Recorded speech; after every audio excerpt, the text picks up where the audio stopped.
बांदा में संविधान मान स्तंभ की स्थापना समाजवादी पार्टी के कार्यकर्ताओं द्वारा की गई। सभा कार्यालय में मुख्य अतिथि के रूप में पहुंचे पूर्व एमएलसी उदयवीर। मुख्य अतिथि के रूप में पहुंचे पूर्व एमएलसी उदयवीर मुलायम सिंह यादव और बाबा साहेब की प्रतिमा पर फूल चढ़ाकर दी श्रद्धांजलि। उन्होंने भाजपा पर निशाना साधते हुए कहा, समाजवादी पार्टी संविधान बचाने का कार्य करेगी। संविधान पर लगातार हमले हो रहे हैं। समाज में दलित, पीड़ित और शोषित लोगों की आरक्षण से खिलवाड़ किया जा रहा है। सैकड़ों सभा कार्यकर्ताओं सहित बांद्रा व चित्रकूट लोकसभा की सपा सांसद कृष्णा पटेल सहित सपा विधायक विशंबर यादव भी मौजूद रहे।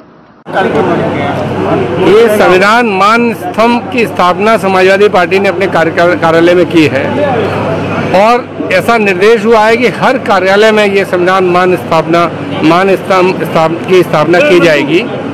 ये एक प्रेरणा का स्रोत बनेगा, क्योंकि आज संविधान बचाने देश के सामने एक बड़ा मुद्दा हो गया। संविधान पे लगातार हमले हो रहे हैं, लोगों के अधिकारों का हनन किया जा रहा है, दलित, पीड़ित, शोषित वर्गों के आरक्षण को लेकर खिलवाड़ हो रहा है। कल ही एक माननीय उच्च न्यायालय का आदेश आया जिससे इस भाजपा सरकार की बेईमानी उजागर हुई।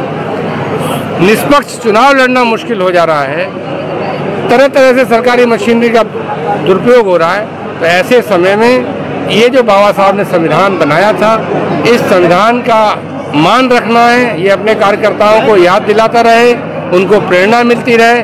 इसलिए इस स्तंभ की स्थापना सब कार्यालय में हो रही है और यहाँ से जो चुनावों में शुरू हुआ था संविधान बचाने का एक कार्यक्रम, एक योजना, एक संघर्ष, उसको आगे तक ले जाना है। चुनाव के नतीजे को ये नहीं मान लेना है कि हम संविधान बच गया है, क्योंकि सरकार तरह तरह पिछले दरवाजे से लोगों के अधिकारों का हनन करने की कोशिश कर रही है।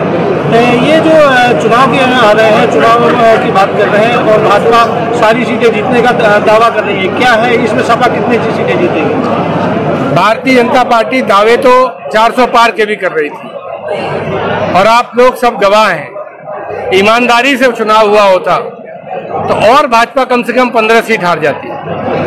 आज जो उपचुनाव को लेकर दावा किया जा रहा है, उसमें भी तैयारी के नाम पे केवल पुलिस प्रशासन, पीठासीन अधिकारी, ये कोई किसी जात के न हो या अपने दल के समर्थक हो जाएं, निष्पक्ष काम करने वाले न रह पाएं, इसी तरह का दबाव बनाने का और प्रशासन के दुरुपयोग का ही प्रयास हो रहा है।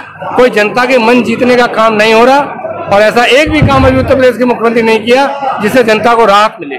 केवल डराना, धमकाना, गुमराह करना और शासन का दुरुपयोग करने का प्रयास हो रहा है। इसलिए समाजवादी पार्टी अपने कार्यकर्ताओं को और जनता को जागृत कर रही है कि हमें अपने अधिकारों की रक्षा करनी है।